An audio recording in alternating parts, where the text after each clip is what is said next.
Hello दोस्तों, मैं आपका भाई ऋतिक स्वागत करता हूं आपके अपने YouTube channel agriculture on top knowledge में।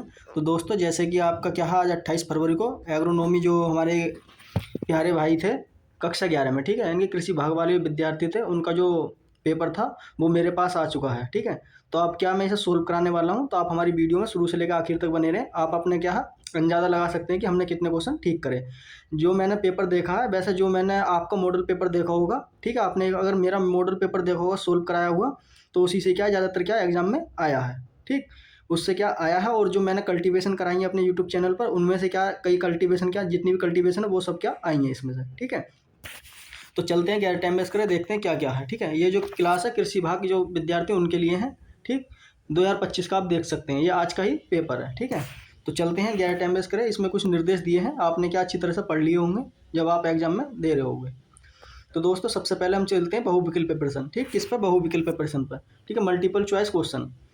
तो इसमें कह रहा है कि IRI जो IR8 है किस फसल की प्रजाति है। ये मैंने क्या आपने जब धान की कल्टीवेशन कराई थी तो आपको अच्छी तरह से बताई थी। ठीक है, आपने अगर धान की कल्टीवेशन देख के गए होंगे तो आपको पता होगा कि IRI जो 8 थी, ठीक है, IR8 जो थी किसकी प्रजाति थी, हमारी धान की थी। इसका क्या राइट आंसर हो जाएगा।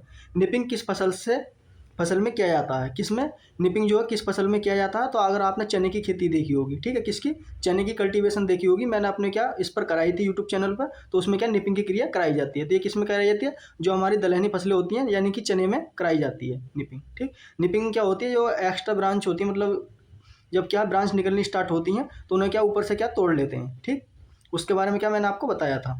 बात करते हैं खड़ी फसल में उर्वरक देना। ठीक, क्या खड़ी फसल में जब हम उर्वरक देते हैं तो उस प्रक्रिया को क्या कहते हैं, ट्रॉप ड्रेसिंग बोलते हैं। क्या बोलते हैं उसे? ट्रॉप ड्रेसिंग बोलते हैं। ठीक है, छिटकमा विधि क्या है, फील्ड में की जाती है जब क्या है कोई उसमें फसल नहीं खड़ी हो, तब उसके बाद क्या करी जाती है, छिटकमा विधि। जो बोलते हैं खड़ी फसल पर ट्रॉप ड्रेसिंग बोलते हैं। ठीक है, क्या बोलते हैं? ट्रॉप ड्रेसिंग बोलते हैं। ठीक है, इसका जो आंसर हो जाएगा तीसरे का पहला हो जाएगा। ठीक, नैनो यूरिया किस रूप में उपलब्ध होता है। आपने देखा होगा इस समय क्या नैनो यूरिया का ज़्यादा ट्रेंड चल रहा है अपने भारत के अंदर। ठीक है, तो ये किस रूप में पाया जाता है, घोल के रूप में पाया जाता है।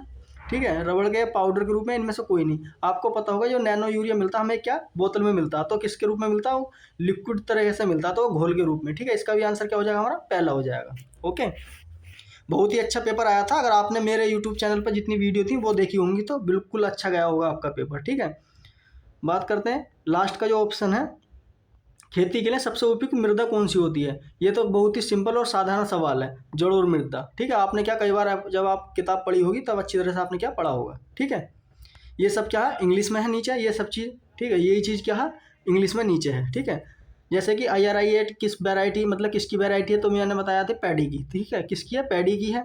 नपिंग किससे संबंधित है, ग्राम से है। ठीक है, चने से है। इनकी apply fertiliser standing crop in the, जो हमारी जो स्टैंडिंग खड़ी हुई क्रॉप होती है उनमें कौन सा है, टॉप ड्रेसिंग। ठीक है, कौन सा पहला हो जाएगा इसका आंसर। ठीक, इंग्लिश वालों की बात करते हैं तो अब इसमें जो चौथा है कौन सा, इन वाट फ्रॉम द नैनो यूरिया, के किस तरीके का पाया जाता है, तो लिक्विड में पाया जाता है। किस में पाया जाता है, लिक्विड में पाया जाता है। ठीक है, तरल पदार्थ में।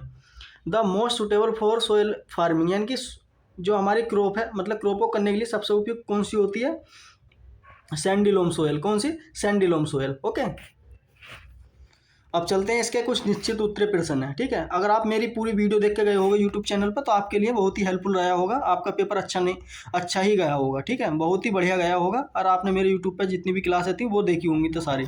ठीक, इसी प्रकार आप हमारे यूट्यूब चैनल पर बने रहें, कंटिन्यू क्या मैं लाने वाला हूँ। ठीक है, आपके एग्जाम से पर्पज से रिलेटेड जितनी भी क्लासें हैं। ओके, अगला है क्या निश्चित उत्तरीय प्रश्न। ठीक है, कुफरी का संबंध किससे है, आपको अच्छी तरह से होगा। कुफरी आप पढ़ते रहते हो। कुफरी जो ज़्यादातर किसकी वैरायटी होती है, आलू से, यानी कि आलू की जो वैरायटी होती है कुफरी से होती है। तो ये किससे संबंधित है, आप इस तरीके से कुफरी का संबंध आलू से है। ठीक है, अपर्णा किस फसल की प्रजाति है, अपर्णा और रचना किसकी है, ये मटर की हैं। किसकी हैं, मटर की है। मटर की ये वैरायटी कहाँ से डेवलप करी थी, जो हमारे कानपुर वाली यूनिवर्सिटी है चंद्रशेखर आजाद, उसने क्या डेवलप करी थी। वर्मी कल्चर किस प्रकार की खाद है, यानी कि वर्मी जो कल्चर है वो किस प्रकार का जो खाद है, हमारा फर्टिलाइजर है, उसकी बात करते हैं तो वर्मी कल्चर है ऑर्गेनिक खाद है, यानी कि कार्बनिक खाद है। ठीक है, 5 जून किससे संबंधित है, ये तो बहुत ही सिंपल क्वेश्चन है 1 नंबर का। 5 जून जो हमारा पर्यावरण यानी कि इन्वायरमेंट से क्या संबंधित है। ठीक है, डाई अमोनिया फास्फेट में नाइट्रोजन और फास्फोरस की मात्रा कितनी होगी। ये मैंने क्या आपको बताया था, जो हमारे डाई अमोनिया DAP जिसे बोलते हैं, तो DAP में नाइट्रोजन की मात्रा कितनी होती है, 18% होती है, और जो फास्फोरस कितना होता है हमारा, 40% होता है। कितना होता है, 40% होता है। ठीक है, बहुत ही सिंपल पेपर आया था एकदम। ओके, जल क्रांति के 2 कारण लिखिए, यानी कि क्या, जब हम ज़्यादा पानी देते हैं उसकी वजह से हो जाती है। ठीक है, वाटर लॉगिंग की समस्या हो जाती है, इस तरीके से आप लिख सकते हैं।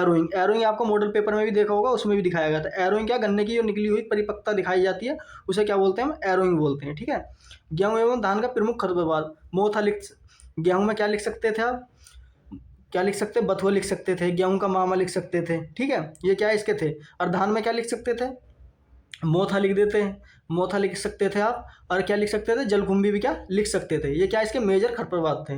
गन्ने का शोध करते हैं, ये उसमें भी था।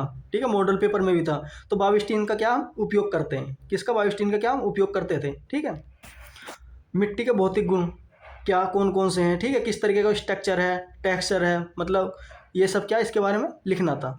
फिजिकल प्रॉपर्टी, स्ट्रक्चर, टेक्सचर, ये क्या तो इसकी प्रॉपर्टी थी। अब लोग उत्तरीय प्रश्न देख लेते हैं। ये मैंने क्या, जब आपके 1-2 नंबर वाले क्वेश्चन कराए थे, उसमें जब मैंने लास्ट में क्रॉप डाली थी, ठीक है, उसके अंदर मैंने क्या पोषक तत्वों के बारे में बताया था। 2 प्रकार के पोषक तत्व होते हैं, मैक्रो और माइक्रो। ठीक है, मैक्रो और माइक्रो में आप समझ सकते हैं जो सूक्ष्म होते हैं और क्या होते हैं। मैक्रो का मतलब होता है थोड़े बड़े, माइक्रो का मतलब होता है जो छोटे होते हैं। मैक्रो में इनके क्या आ जाएंगे हमारे, मैग्नीशियम, ये सब क्या इसमें आ जाते हैं। ठीक, इन सब के बारे में क्या मैंने एक क्लास कराई थी, इंपॉर्टेंट क्वेश्चन के 1-2 नंबर के थे, तो उसमें क्या मैंने बताया था। पर्यावरण प्रदूषण के नियंत्रण करने के क्या उपाय हैं, ये आपने अच्छी तरह से लिख दिया होगा, बहुत ही बढ़िया तरीके से लिखा होगा, एक निबंध की टाइप में। हरी खाद किसे कहते हैं। ठीक है, हरी खाद फसलों के नाम लिखिए, और इसकी प्रयोग विधि का भी क्या वर्णन करना है। ठीक है, ये सब आपने क्या लिख दिया होगा। ये जो क्वेश्चन था आपको मॉडल पेपर में भी था। ठीक है, उसमें क्या मैंने बताया था।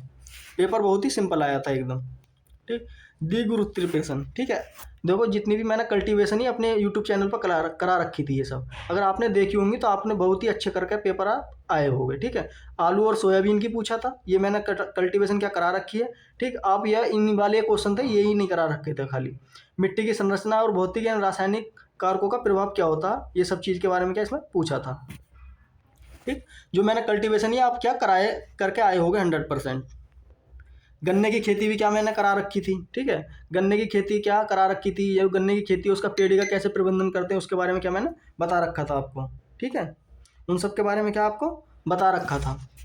ठीक, खाद एवं उर्वरक में अंतर क्या होता है, खाद किसे कहते हैं, उर्वरक किसे कहते हैं, इनमें क्या क्या अंतर होता है, ये आपने क्या पढ़ा होगा अच्छी तरह से। आपकी जो एग्रोनॉमिक किताब थी उसमें पीछे लास्ट में इसमें अंतर है। ठीक है, बात करते हैं निम्नलिखित में किन्हीं 4 पर क्या आपको टिप्पणी करनी थी। मिश्रित खाद क्या होती है, जिसमें ऑर्गेनिक और इनऑर्गेनिक दोनों को मिलाकर क्या हम अपने खेत में क्या दे देते हैं, उसे मिश्रित खाद कहते हैं। ठीक है, जैसे DAP, यूरिया सब एक साथ मिलाकर हम दे सकते हैं, उसे मिश्रित खाद बोल सकते हैं। फ्रेमिंग किससे संबंधित है, मूंगफली से है। जैविक उर्वरक किसे कहते हैं, यानी कि ऑर्गेनिक किसे कहते हैं, इस तरीके से क्या है था। हरी खाद किसे कहते हैं, ड्रिप सिंचाई किसे कहते हैं, यानी कि प्लांट की जड़ में क्या है बूंद बूंद करके पानी देना, ड्रिप इरिगेशन कहलाता है। ठीक है, मिट्टी के भौतिक गुण आपने लिख दिए होंगे। उटका रोग किससे संबंधित है, आपको पता होगा उटका रोग किससे है, हमारा चने से है। ठीक है, तो थैंक यू दोस्तों, आई होप, मुझे उम्मीद है कि ये आप सबको क्या है अच्छा पेपर गया होगा।